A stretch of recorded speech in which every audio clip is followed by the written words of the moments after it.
बच्चों, आप सभी का स्वागत है आपके ही इस YouTube चैनल लोअर क्वेस्ट में। तो बच्चों, मैंने आपको इससे पिछले वीडियो में पढ़ा रखा है कि किस तरह ब्रिटिशर्स ने हमारे इंडिया में वो आए, किस तरह वो आए। पहले वो हमने देखा कि ब्रिटिशर्स आने से पहले, यानी कि जब ईस्ट इंडिया कंपनी जब बनी थी, कब बनी थी? 31 दिसंबर 1600 को। लेकिन ये ईस्ट इंडिया कंपनी ये 1600 में नहीं आई, ये आई 1608 में। हमारे इंडिया में कब आई?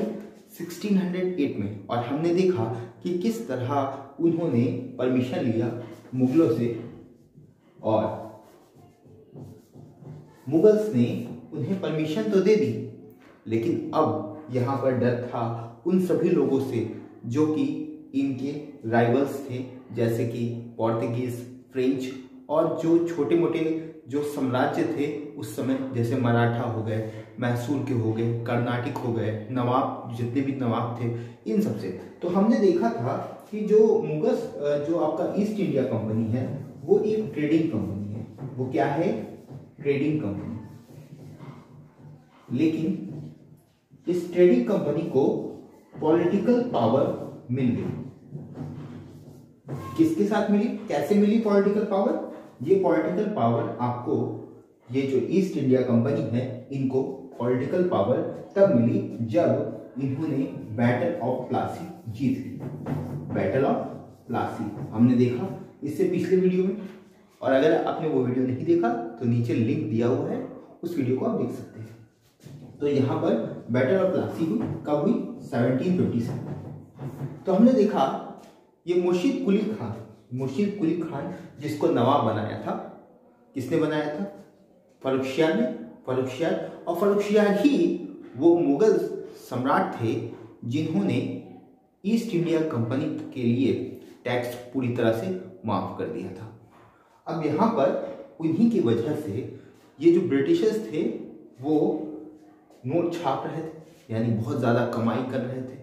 बहुत ज़्यादा कमाई ईस्ट इंडिया कंपनी की हो रही थी, लेकिन जो लोकल ट्रेडर्स थे उन पर 40% टैक्स लगते थे, एक्साइज ड्यूटी लगते थे। वो इंपोर्ट करते थे तो उनको 40% टैक्स देना पड़ता, जबकि ईस्ट इंडिया कंपनी, जो ब्रिटिशर्स थे, उन्हें कोई टैक्स नहीं देना पड़ता था। तो बाद में जब गद्दी पर बैठे कौन? सिराजुद्दौला। तो हमने देखा ये जो सिराजुद्दौला है, इन्होंने ब्रिटिशर्स से रिक्वेस्ट किया, बट ब्रिटिशर्स ने इनकी रिक्वेस्ट को खारिज कर दिया। इन्होंने इनकी कोई रिक्वेस्ट नहीं मानी। तो हुआ ये कि इन्होंने फोर्ट विलियम, जो उस समय जो फोर्ट था, fort William, saint fort William, इस पर उन्होंने, यानी सिराजुद्दौला ने आक्रमण कर दिया, जिसमें बहुत सारे अंग्रेज, उनके जो भी नागरिक थे, सिटीजन्स थे, वो वहां पर छिपे हुए थे। जैसे ही हमला हुआ, चारों तरफ से घेरा, उन्होंने अपनी जान बचाई, ठीक है, और जान बचाकर वो भाग गए। कुछ लोग तो भाग गए, लेकिन एक जगह थी जिसका नाम था पुल्टा। क्या नाम थी? पुल्टा। वहां पर वो जाकर छिप गए। कुछ अंग्रेज बच गए थे। कहां से बच गए थे? फोर्ट विलियम से। लेकिन जो वहां पर कैद थे, जो वहां पर फंस गए थे, जिनको सिराजुद्दौला ने अरेस्ट कर लिया, गिरफ्तार कर लिया, और उन्हें एक कोठरी में जाकर बंद कर दिया। उन्हें एक कोठरी में जाकर बंद कर दिया। अब इस कोठरी में उन्होंने बंद तो कर दिया, लेकिन जब सुबह हुई तो देखा 143 में से सिर्फ 23 लोग ही उस कोठरी से बाहर निकले, क्योंकि दम घुटने की वजह से उनका मृत्यु हो गया। और इस वजह से ये जो ट्रेजेडी था वो ब्लैक होल ट्रेजेडी कहलाया। Black hole tragedy. अब इस ट्रेजेडी का बदला लिया किसने लिया? ब्रिटिशर्स ने लिया। और ये जो बदला था वो था बैटल ऑफ प्लासी। ये जो बैटल ऑफ प्लासी है, आखिर ये है कहाँ? अब ये बैटल ऑफ प्लासी है आपका भागीरथी नदी के किनारे। कहाँ है? भागीरथी नदी के किनारे एक जगह है जिसका नाम है प्लासी। वहां पे ये बैटल हुआ था। इस बैटल में ये सिराजुद्दौला हार गई, क्योंकि जो बटालियन थी, वो बटालियन जिसमें एक उनका कमांडर इन चीफ, उस कमांडर इन चीफ का नाम क्या था? मीर जाफर। मीर जफर। अभी जो मीर जफर था, ब्रिटिशर्स ने कहा कि तुम मेरा साथ दो तो मैं तुम्हें नवाब बना दूंगा। तो इसने, मीर जफर ने, जो बटालियन था उसका, सेना का बटालियन, उसने भेजा ही नहीं। जब सैनिक जाएंगे ही नहीं तो युद्ध होगा ही नहीं। अब युद्ध हुआ नहीं तो ये क्या हो गया? हार गए। मतलब कुछ टुकड़ियां थी इनके पास युद्ध की, सैनिकों की, लेकिन बाकी जो टुकड़ियां इसके पास थी वो इसने भेजा ही नहीं, क्योंकि वो तो ब्रिटिशर्स के साथ मिल गया। अब ब्रिटिशर्स के सैनिकों ने इसको हरा दिया और यहीं पे इसकी मृत्यु हो जाती है। और फिर उसके बाद गद्दी पे कौन बैठ जाता है? मीर जाफर बैठ जाते हैं। और यहीं से सिलसिला अब शुरू होता है। और यहीं से हमारा अगली जो वीडियो हमारा यहाँ से स्टार्ट होता है, हमारा टॉपिक आज का। और हम लोग यहाँ पर जो है 2 बैटल्स पढ़ेंगे। खासतौर से हम लोग 2 बैटल्स एक बैटल पढ़ चुके हैं, 2 बैटल हमें पढ़ना है। 31 दिसंबर 1600 में ईस्ट इंडिया कंपनी आती है। इसके बाद यहाँ पर बंगाल में 2 बैटल होते हैं और बंगाल को अंग्रेज जीत लेते हैं। इसी के अलावा और भी बहुत सारे रीजन हैं, जैसे कि बंगाल के अलावा कर्नाटिक रीजन है, उसके बाद मराठा, फिर उसके बाद मैसूर है, मैसूर। तो ये सभी जगह है। अभी देखो यहाँ हम लोगों ने अभी बंगाल जीतना है, मतलब ईस्ट इंडिया कंपनी को बंगाल अभी जीतना है, फिर उसके बाद कर्नाटक जीतना है, फिर मराठा, फिर मैसूर, और इस तरह पूरे ऑल ओवर इंडिया में अपना आधिपत्य वो जमा लेंगे। तो इस तरह से हमने देखा कि वो एक ट्रेडिंग कंपनी थी, लेकिन ये जो ट्रेडिंग कंपनी है वो एक पॉलिटिकल पावर इस्टेब्लिश कर रही है। पॉलिटिकल पावर इस्टेब्लिश कर रही है, और पॉलिटिकल पावर इस्टेब्लिश हो जाएगी तो किसकी क्या हो जाएगा? वो क्या कर लेगा? इंपीरियलिज्म की ओर वो बढ़ने लगेगा। इंपीरियलिज्म मतलब क्या होता है कि अपना जो क्षेत्र है, अपने क्षेत्र के दायरे को वो विस्तार करेगा, बढ़ाएगा, और ज़्यादा से ज़्यादा अपने भारत के रीजन को वो घेरेगा, और पूरे इस तरह से वो पूरे भारत में अपना आधिपत्य जमा लेगा। तो पहले हमने देखा बैटल ऑफ प्लासी। अब हमारा अगला जो टॉपिक है बैटल ऑफ प्लासी, ये फिनिश हो गया, जो मैंने बता दिया आपको। अगला जो बंगाल में बैटल होगा वो होगा बैटल ऑफ बक्सर। अभी बैटल ऑफ बक्सर कैसे होगा इसके बारे में भी हम लोग जान लेते हैं। तो बैटल ऑफ बक्सर की शुरुआत कैसे हुई, ये अभी हम लोग बंगाल के रीजन की बात कर रहे हैं। बंगाल में एक और तो बैटल ऑफ प्लासी होगी, अब बैटल ऑफ बक्सर के बारे में जानते हैं। तो ये बैटल ऑफ बक्सर होने के बाद ये पूरी तरह से बंगाल पर अपना कब्जा जमा लेते हैं। तो हुआ क्या कि जो मीर जफर, अब ये मीर जफर जो है नवाब बन चुके हैं,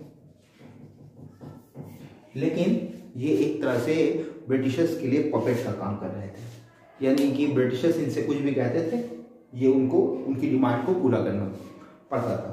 अब ये सोचने लगे कि इसी तरह मैं ब्रिटिशर्स की हर बात मानूंगा तो मैं किस बात का नवाब? मैं तो नवाब रहा ही नहीं, मैं तो एक तरह से पपेट हूं। तो इन्होंने सोचा कि क्यों ना मैं डच ईस्ट इंडिया कंपनी, इसको मैं इंडिया में आमंत्रित करूं, और अगर डच ईस्ट इंडिया कंपनी आएगी बंगाल में ट्रेडिंग करने के लिए तो इसकी और ब्रिटिश ईस्ट इंडिया कंपनी के बीच में कंपटीशन होगा, दोनों के बीच में कंपटीशन होगा। तो इन्होंने, ये जो मीर जफर है, इन्होंने डच ईस्ट इंडिया कंपनी से रिक्वेस्ट किया कि देखिए आप यहाँ पर आइए, अपना फैक्ट्री स्टैब्लिश कीजिए, और जो ट्रेडिंग करना है आप कर सकते हैं, आपको कोई रोक टोक नहीं है। ये इसलिए ये करना चाहता था क्योंकि ये ब्रिटिशर्स को मदद दिखाना चाहता था, क्योंकि ब्रिटिशर्स की डिमांड ये जफर जो है पूरा करते करते थक चुका था। अब इस डच ईस्ट इंडिया कंपनी को बुलाएगा ताकि इन दोनों के बीच में कंपटीशन हो और ये बैठ के मजा ले। लेकिन ऐसा हुआ नहीं।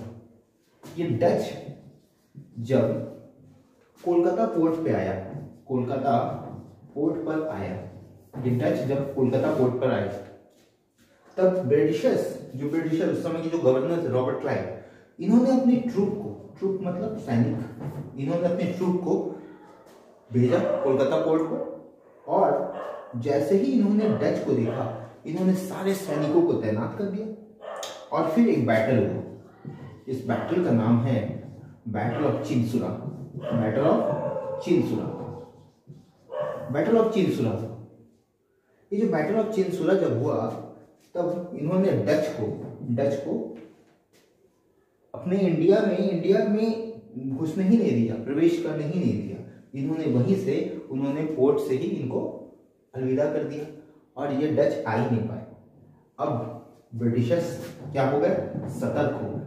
अब ब्रिटिशर्स जो थे वो सतर्क हो गए, कहने लगे जफर साहब से कि हमने आपको नवाब बनाया और आप हम ही को दूसरे से लड़ा रखते हैं, ऐसा होना नहीं चाहिए। तो मीर जफर के दामाद थे, मीर जफर के दामाद थे जिनका नाम था मीर कासिम। ये जो मीर कासिम है, ब्रिटिशर्स ने इनसे बोला कि क्यों ना मैं आपको बना दूं नवाब, अगर ये नवाब बन जाएंगे तो क्या आप हमारी सारी बातें मानेंगे? तो इसने कहा, ये तो बनना चाहता था नवाब, इसने कहा ठीक, मैं आपकी सारी बातें मानूंगा। तो फिर ब्रिटिशर्स ने मीर जफर को हटा दिया नवाब पद से और किसको बैठा दिया, मीर कासिम को। अब मीर कासिम क्या हो गए, अगले नवाब बन गए। मीर कासिम बन गए नवाब, खुश हो गए। कुछ दिन तो इन्होंने भी ब्रिटिशर्स के सारे डिमांड को पूरा किया, जो भी ब्रिटिशर्स कह रहे थे वो सारे डिमांड को पूरा किया। इधर जो रॉबर्ट क्लाइव थे,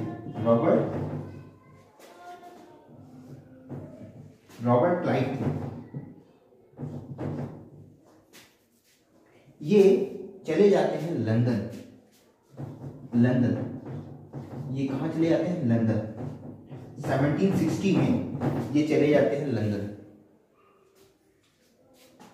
अब जब लंदन जाते हैं, क्यों लंदन ले जाते हैं? लंदन जाते हैं क्योंकि इन्हें ऑक्सफोर्ड यूनिवर्सिटी से डॉक्टरेट की डिग्री मिल रही थी। जो डॉक्टर की उपाधि होती है, डॉक्टरेट जिसको कहते हैं, डॉक्टरेट, इसकी उपाधि इन्हें मिलने वाली थी ऑक्सफोर्ड यूनिवर्सिटी से। इसी वजह से वो 1760 में चले जाते हैं लंदन और यहीं पर वो करीबन 2-3 साल 4 साल बन जाते हैं। मीर कासिम, अब रॉबर्ट क्लाइव इधर लंदन चले गए, मीर कासिम जो है नवाब बन गए। अब ये नवाब तो बन गए, लेकिन अब ये भी ब्रिटिशर्स के सारे डिमांड को पूरा करते करते थक जाते हैं। बेसिकली एक चीज मैं आपको बताना भूल गया, यहाँ पर जो सिराजुद्दौला थे, सिराजुद्दौला जब वो नवाब बने थे, ठीक है, तो उस समय बंगाल की जो राजधानी थी वो थी ढाका।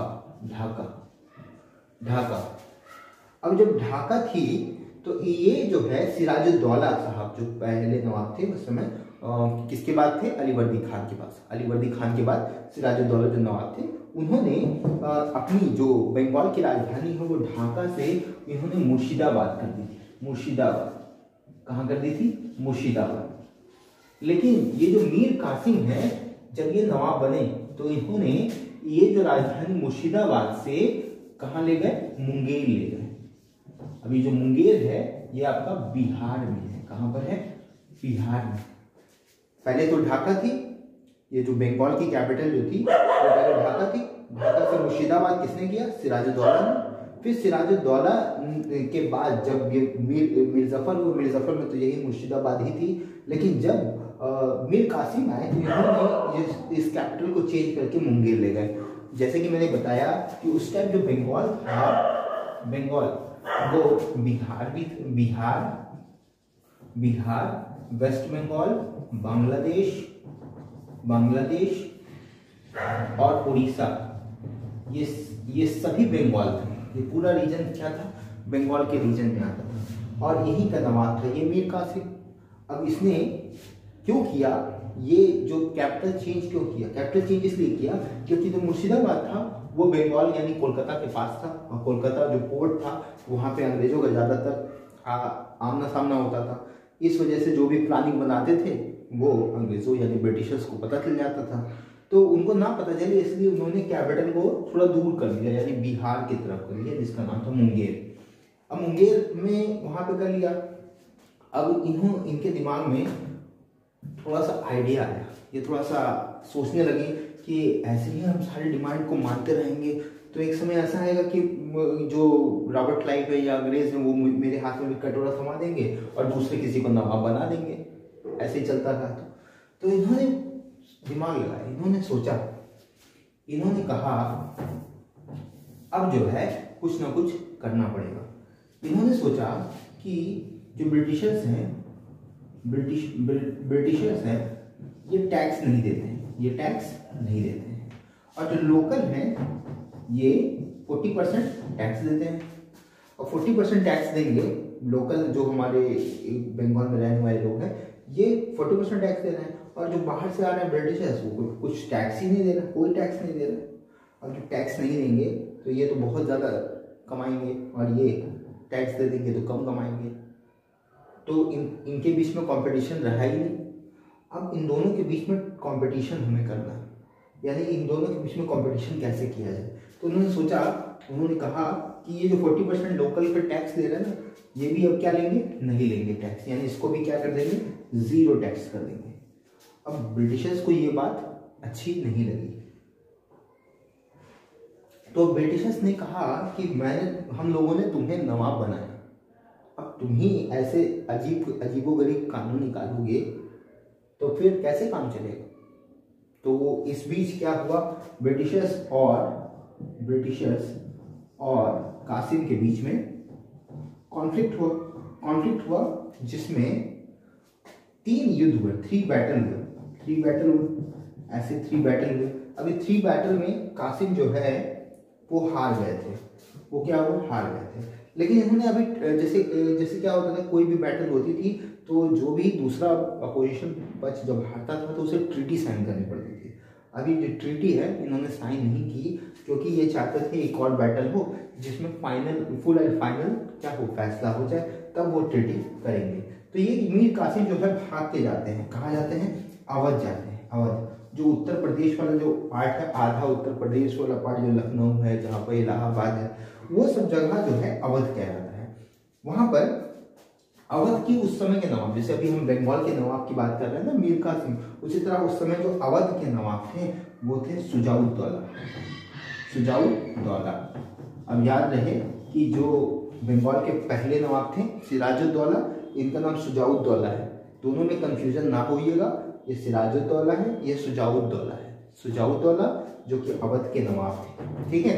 और फिर उसके बाद ये अवध के पास जाते हैं, और इसके साथ साथ वो जाते हैं मुगल, जो उस समय के मुगल शासक रहते हैं, मुगल शासक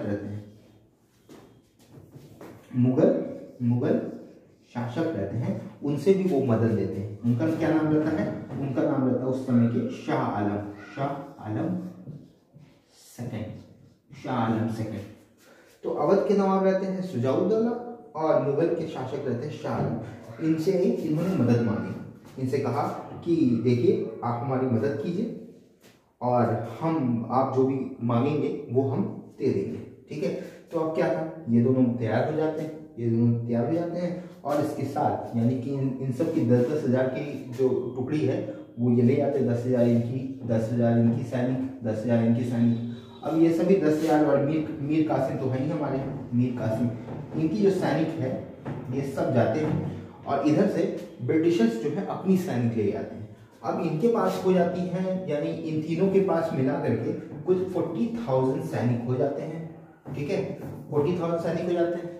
और यानी कि ये जो तीनों लोग रहते हैं, अवध के नवाब, मुगल के नवाब और मीर कासिम, ये जो है अपनी 40,000 सैनिक वर्सेस यहाँ पर अब ब्रिटिशर्स अपनी सैनिक ले आते हैं, ब्रिटिशर्स की सैनिक रहती है 10,000। लेकिन अंतर क्या होता है कि ये जो 10,000 सैनिक ये तो लाए हैं, ये तो कम लोग हैं, ब्रिटिशर्स में कम लोग हैं, हारना तो ब्रिटिशर्स को चाहिए और जीतना तो इनको चाहिए। लेकिन क्या हुआ कि जब युद्ध हो रहा था तो ये थे एडवांस जो रॉकेट है या फिर बंदूक है, इनका इस्तेमाल कर रहे थे, जबकि ये लोग जो है वो पुराने मेथड का यूज कर रहे थे युद्ध में।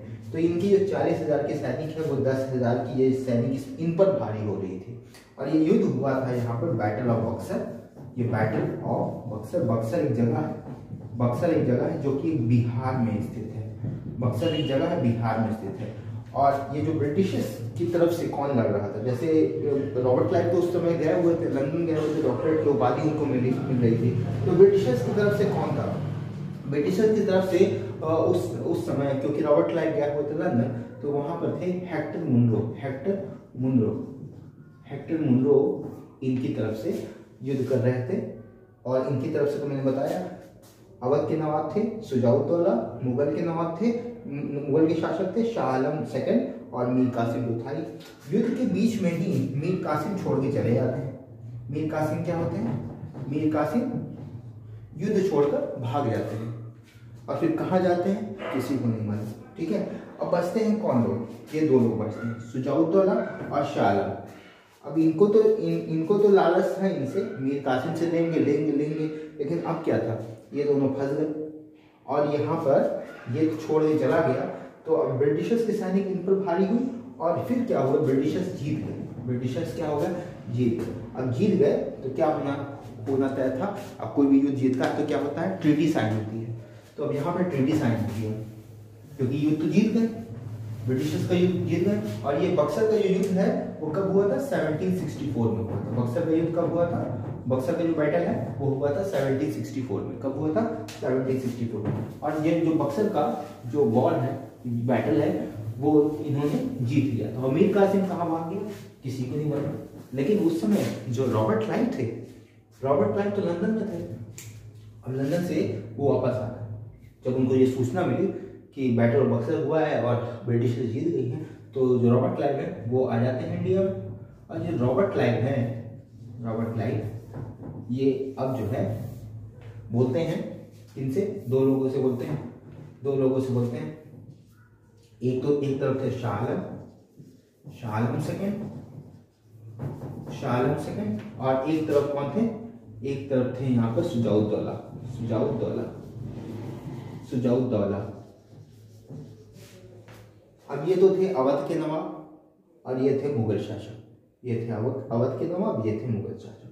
रॉबर्ट क्लाइव आता है और ट्रीटी होता है। कौन सा ट्रीटी होता है, ट्रीटी ऑफ इलाहाबाद। युद्ध हुआ था बक्सर में। और बक्सर में ये लोग हार जाते हैं, मीर कासिम छोड़ के चला जाता है। बचते हैं दो लोग, शाह आलम और शुजाउद्दौला। रॉबर्ट क्लाइव आ जाता है इंडिया में। वो कहता है कि आप लोग इलाहाबाद पहुंचे, वहीं पर हम लोग ट्रीटी ऑफ इलाहाबाद करवाएंगे, क्योंकि आप लोग युद्ध को हार गए हैं। तो ट्रीटी ऑफ इलाहाबाद होती है। ट्रीटी ऑफ इलाहाबाद में क्या कहता है रॉबर्ट क्लाइव, रॉबर्ट क्लाइव कहता है कि देखो अब तो तुम हार गए हो, अवध हार गए हो, ठीक है। तो एक काम करो, अवध जहाँ के तुम नवाब हो वो तुम ही रख लो, ठीक है। अवध जो है नवाब जहाँ के हो वहाँ के नवाब तुम रहो, ठीक है। लेकिन अवध के अंदर जो दो स्टेट आते हैं, दो शहर आते हैं, एक का नाम है कोरा और एक का नाम है इलाहाबाद, जहाँ पे ये ट्रीटी हो रही थी। कोरा और इलाहाबाद दो जगह थी। कोरा और इलाहाबाद शुजाउद्दौला से कहा कि तुम मुझे दे दो, तो ये शुजाउद्दौला को कोरा और इलाहाबाद देना पड़ा। कोरा और इलाहाबाद किसको देना पड़ा, इनको। और रॉबर्ट क्लाइव ने बोला कि देखिए आपको अब सैनिकों की भी जरूरत पड़ेगी, क्योंकि आप पर खतरा मंडरा सकता है, कोई भी आप पर खतरा कर सकता है, कोई भी आप पर कभी भी हमला कर सकता है। तो हम अपने ब्रिटिश सैनिकों को आपके जो है अवध में तैनात कर देते हैं, और देखिए अब आप जो है सुरक्षित महसूस कीजिए। लेकिन याद रहे, ये जो सैनिक आपको हम देंगे, इसको आपको हर महीने इसका पेमेंट करना पड़ेगा। तो सैनिक तो इन्हें प्रोवाइड कर दिया और हर महीने ये इनसे पेमेंट लेंगे। तो ये ट्रीटी इनसे साइन हो गई, यानी शुजाउद्दौला से ये ट्रीटी हो गई। अब आती है शाह आलम। अब शाह आलम तो कहाँ थे, मुगल के शासक थे। ये तो आपका दिल्ली में राज करते थे।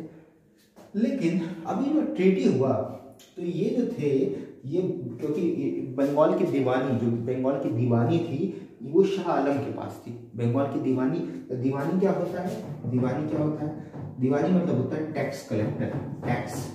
कलेक्टर, यानी कि बंगाल से टैक्स कलेक्शन करने का काम, टैक्स कलेक्शन करने की जिम्मेदारी किसके पास थी? वो थी आपके शाह आलम सेकंड के पास। अब शाह आलम सेकंड से रॉबर्ट क्लाइव ने कहा कि देखिए अब आपको हम जो है कोरा और इलाहाबाद दे देते हैं, कोरा और इलाहाबाद आप रख लीजिए, ठीक है, कोरा और इलाहाबाद क्या रख लीजिए, आप रख लीजिए, ठीक है। लेकिन आपको बंगाल की दीवानी हमें देनी पड़ेगी। तो इनसे क्या मांग ली? दीवानी मांग ली, इनसे दीवानी मांग ली, और कोरा और इलाहाबाद इनको दे दिया, शाह आलम को दे दिया, और इस तरह से हमारा बैटल ऑफ बक्सर की ट्रीटी क्या हो जाती है? समाप्त हो जाती है। और इस तरह से हम लोगों ने देखा कि यहाँ पर जो ब्रिटिशर्स थे ये आए थे ट्रेडिंग के लिए आए, लेकिन अब जो है अब पूरी तरह से बंगाल पर इनका राज होता है। अब ये तो था बंगाल पर इनका राज, अभी और भी जो है रीजन बचे हुए थे, जैसे कि मैंने आपको बताया कर्नाटक रीजन बचा हुआ है, मराठा का रीजन बचा हुआ है, मैसूर बचा हुआ है, ठीक है। उसके बाद और भी बहुत सारी जगह है, जैसे आपका हैदराबाद बचा हुआ है, तो हैदराबाद है, कर्नाटक है, मैसूर है, ठीक है, मराठा है, ये सभी जगह भी युद्ध होंगे और वहाँ से भी इनको कैप्चर किया जाएगा। और इस तरह धीरे धीरे वो पूरे ऑल ओवर इंडिया में, अभी तो यहाँ पर हमने देखा कि वो ब्रिटिश सैनिक ने, अंग्रेजों ने बंगाल पे पूरी तरह से अपना कब्जा जमा लिया। कैसे जमाया? वहाँ यहाँ पे आप देख सकते हैं, इतने बैटल हुए, उनसे ये ट्रीटी हुई। अब वो क्या हुए? अब वो एक पॉलिटिकल पावर इनको मिल गया। अब जब पॉलिटिकल पावर मिल गया तो जाहिर सी बात है कि वो अब टैक्स देंगे नहीं, टैक्स लेंगे। जैसे कि यहाँ पे दीवानी राइट उन्हें मिल गई, अब वो टैक्स लेंगे नहीं, टैक्स देंगे। तो इस तरह से धीरे धीरे वो कब्जा कर रहे हैं बंगाल पे, उन्होंने अब कब्जा कर लिया। फिर हम अगले वीडियो में देखेंगे कि उन्होंने कर्नाटक पे किस तरह से कब्जा किया, और हम लोग देखेंगे कर्नाटक वॉर, यानी कि हम इसको 3 कर्नाटक वॉर पढ़ेंगे, कर्नाटक 1, 2 और 3।